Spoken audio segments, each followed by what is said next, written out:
Dans cette question, on nous demande d'abord de factoriser f de x et de dresser son tableau de signes sur R.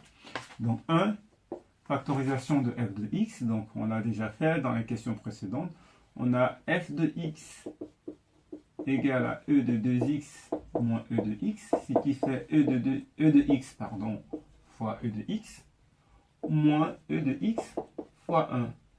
J'ai un facteur commun qui est e de x. Je vais mettre ce facteur commun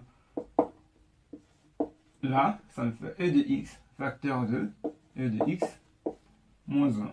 Encore une fois, pour vérifier, on peut le développer dans notre tête pour voir si on obtient bien l'expression de départ. Donc ça, c'est la forme factorisée de f de x. Question 2, on nous demande d'étudier le signe de f de x. On va utiliser la forme factorisée parce qu'avec la forme factorisée, on peut faire un tableau de signes. On sait que exponentielle de x est strictement positif, donc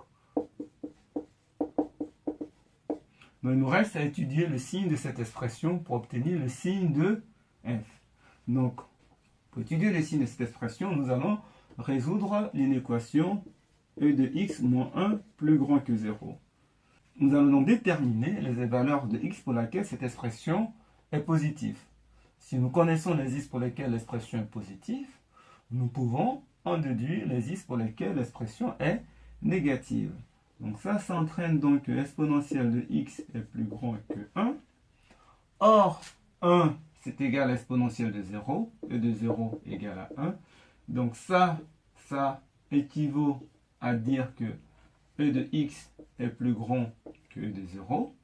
Et donc, ça équivaut à dire que x est plus grand que 0. En conclusion, si x est plus grand que 0, cette expression elle est positive. Sinon, c'est-à-dire si x est plus petit que 0, cette expression sera négative. Nous faisons donc le tableau de signes pour f. Nous avons x. Nous allons mettre cette valeur 0. Au moins l'infini plus l'infini. Nous avons e de x qui est tout le temps positif.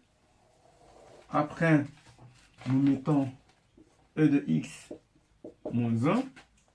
Donc e de x moins 1, nous avons vu que c'est positif pour x plus grand que 0.